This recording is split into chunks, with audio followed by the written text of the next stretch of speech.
Another day. Surprisingly, another great day in the NBA.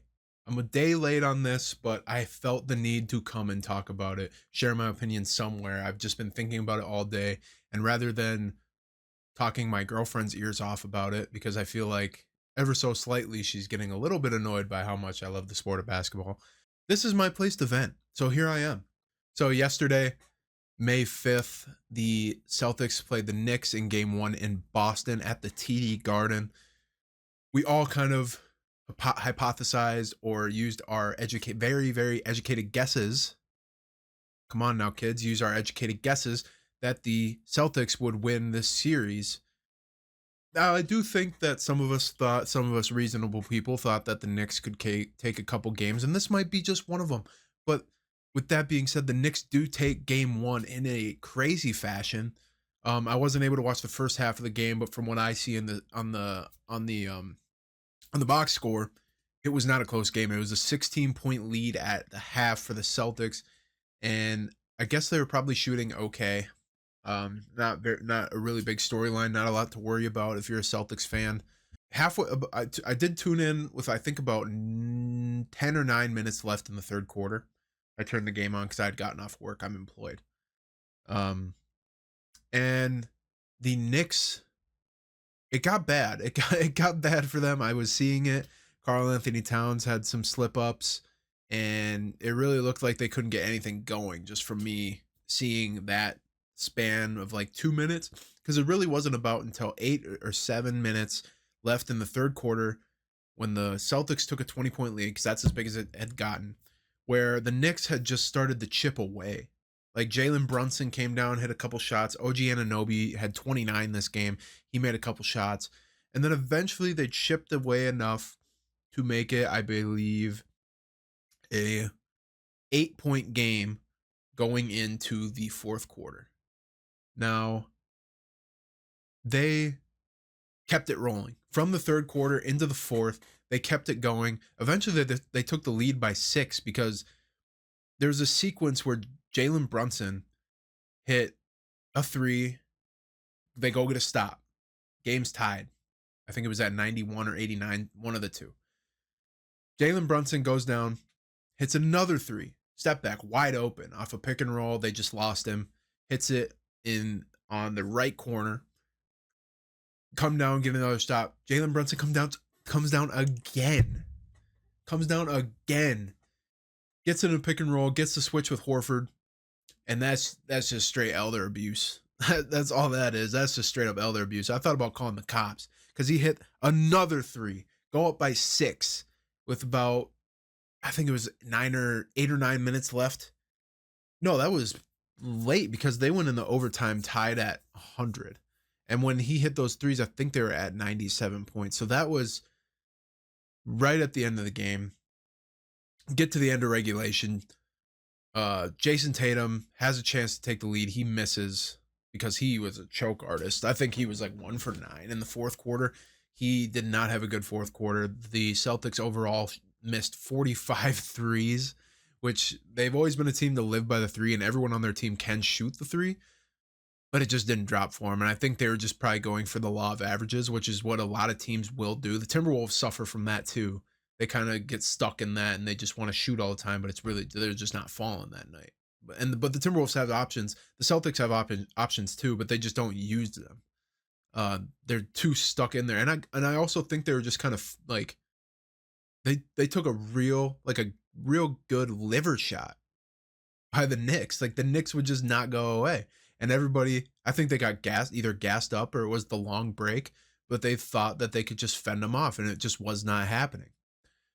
So they go into overtime, and I believe the Celtics score first, but then the Knicks just blow it open. And then the final play of the game, Karl-Anthony Towns with a very scary foul on Jaylen Brown. If this was the NBA a couple years ago, they probably would have let him called it a shooting foul, and he would have had 3 free throws, but they called it on the floor, so that's 2 free throws. And I believe they were down, I think it was 108, 105, the final score. They go side out of bounds, I believe, right? Yes, they don't get 2 free throws. They go side out of bounds. and off the inbounds, they throw it cross court to Jaylen Brown. He catches it down at his hips. Mikal Bridges is right on that, grabs it, knows that there's like 3 seconds left. He can't get anything off, not anything good, anyways. And if he's got his hands on the ball, he knows I just got to rip it. So he rips it right out of his hands. Game's over. 20-point comeback by the Knicks. That was just a great way to start the night because we didn't know what we were going to get later. Bro. So, Knicks take a 1-0 lead. They steal home court advantage. Good for them. Good for Karl Anthony Towns. Good for Jalen Brunson. Good for this. This is what they built this team for. They kept losing to the Celtics over and over and over and over and over again. And that's the definition of insanity. So they made changes this offseason. Big changes. So far, it's working out for them. This is what the Timberwolves did to get past the Nuggets, and it worked out for them. So let's see if they can keep it up. Hopefully they can, because I think we can all say with a very, very confident feeling that we all hate the Celtics. Not hate. I wouldn't say I hate. There's very few things I hate in the league. Draymond Green being number one, which luckily the Timberwolves have to play in first round. So, this being said, such a great basketball game. Now, we get into the next game of the night. The second game of the doubleheader on TNT. The Nuggets versus the Oklahoma City Thunder. Now, from the jump from this game, it seemed a little close. OKC started to pull away. And really, for the majority of the game, I think the Nuggets' last lead, or their only lead until the end of the game, was like 25-24, something like that. OKC pulls ahead. Alex Caruso is having a great defensive game. He had a historical stat. He was the first player with like 5+ steals, 5+ rebounds, and like 2+ blocks or something like that. He had a great game, and unfortunately they wasted it. I'm gonna jump right ahead. The Nuggets do pull away in this game, but the fashion in which they did it, to me, and I'm not seeing a lot of people talk about this, but it was just straight up masterful. And it was a slow game. It was a Western Conference game. It was a slow game, slow grind. And if you're a ball lover and you got time to watch these late games and you don't go to bed early like me, I stay up. So it doesn't matter if it ends at midnight. I got to work at 8 in the morning. I stayed up and I was elbows on knees, even though it was just a free throw contest. Denver kept coming down. And honestly, OKC was still making shots. Like, they were still making shots. I think what hurt them the most was that they got into early foul trouble. Isaiah Hartenstein and Chet Holmgren got into foul trouble.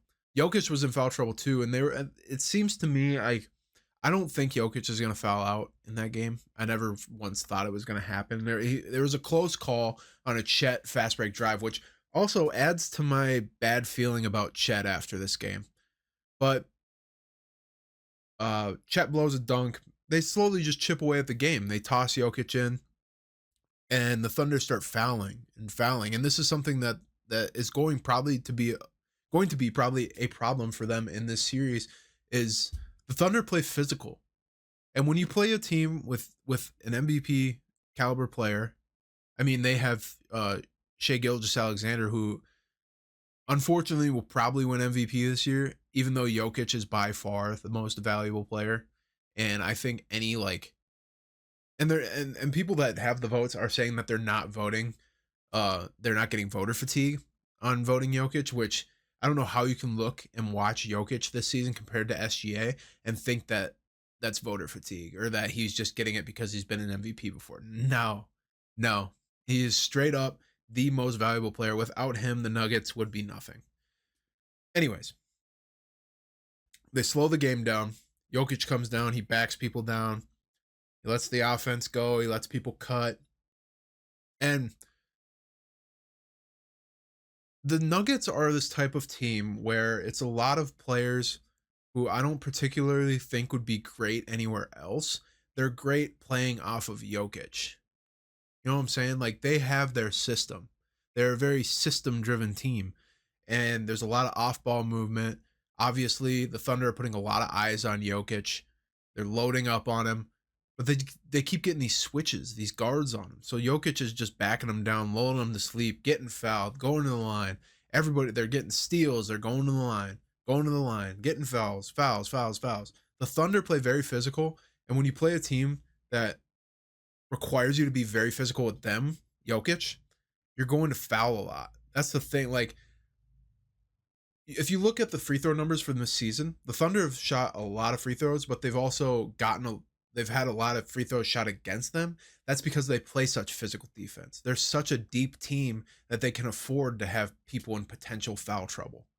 Like, they have like Kasem Wallace, like deep on their bench, like 8 or 9 man that can play really physical, solid defense. So they might as well just play physical the whole game.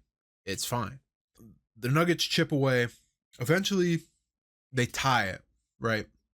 I think they tie it. The Thunder come down, and I forgot exactly how that happened. I was just so focused on what the Nuggets were doing. They end up going up 3 or 2. And so we get to this point in the game where there's about 15 seconds left. And the Thunder are up 3. And at this point, I was typing out a tweet saying that the Thunder are cooked. The way that the Nuggets carved away at this at the perfect time. Because they had a possession to take the lead. So they were tied. When I was typing up this tweet, they didn't score. So I was like, oh, fuck. All right. Thunder got away with it. They take game 1. Nuggets played less than 48 hours ago. Whatever. You're happy with how you performed if you're the Nuggets. Thunder are up 3. And this is where the topic of conversation comes into play in the NBA the last couple of months is, do you foul up 3 when a team's in the bonus? So you send them to the line, let them get 2 free throws, you get the ball back. This happened with the Timberwolves last series against the Lakers. They didn't foul up 3. Austin Reeves got a corner 3. Fortunately, missed it, didn't send it to overtime. But they did it so fast. The Thunder were so quick to do that. So they foul up 3, send them to the line. I think they make both free throws. Thunder get the ball in, Nuggets foul them, they come down, make their free throws. So they're up 3. Thunder Nuggets immediately foul again. So at this point, it's important to note there's about 11 seconds left. Jokic is not in the game. They pulled Jokic because they didn't want him to foul because he had 5 fouls. So Jokic isn't in the game. They didn't allow him to come in during the free throws. So they make the free throws. They inbound the ball. The Nuggets don't have a timeout. Jokic is not on the floor. Jokic is not on the floor. You take your chances with that. They foul the Nuggets quick. Boom. Just like that. Go shoot free throws. Make them both. Down 1. There's a scramble. Or Thunder they're allowed to get Jokic back in. Thunder come down. They get a foul on Chet Holmgren. Send Chet Holmgren to the line. And he misses both. This is the scenario that you are so entirely scared of when you are fouling up a certain amount. Like, this is what you're scared of, right? You allowed them to get points. You just gave them points. They gave them 4 free points at the end of the game. And now you're trusting your guys to go in and keep up making free throws with them after you're getting just chipped away at the entire fourth quarter. It's stressful. This is his second year. He misses both free throws. It's a tough watch as a Minnesota native. I feel so bad for him. And he missed that open dunk too in the fast break earlier in the fourth. It just couldn't have been worse for him. He misses both. Nuggets don't have a timeout. They get the rebound. The Thunder are up 1. And they start the break. And Jokic is walking to half court. Russell Westbrook gets thrown the ball. He's gone. And I'm potentially thinking he's going to go to the rim because that is something that Russell Westbrook would do. He'll take that opportunity to win. He drives, makes the correct play, passes to Aaron Gordon for the 3, and he hits it. It's another game winner for Aaron Gordon, and I wish I had that like detailed ball knowledge. I know some sets in basketball, but what the Nuggets were able to pull off in that game one victory was nothing short of extraordinary. And it couldn't have happened against a worse team. Like, I hate the Thunder. They're so corny. Thought I'd throw my opinion on there. The Timberwolves play tonight. I'm going to be probably streaming that. So if you ever want to watch any of my basketball streams, follow me on X at Bo Burger, the same name as the YouTube channel. And follow me on Twitch, Nezzy with 5 Ys. I could put that up in the edit here. But thanks for watching, guys. We're going to be covering the playoffs for the rest of the year, and then we'll look at some off-season stuff once the season's over. But thanks again for watching, guys.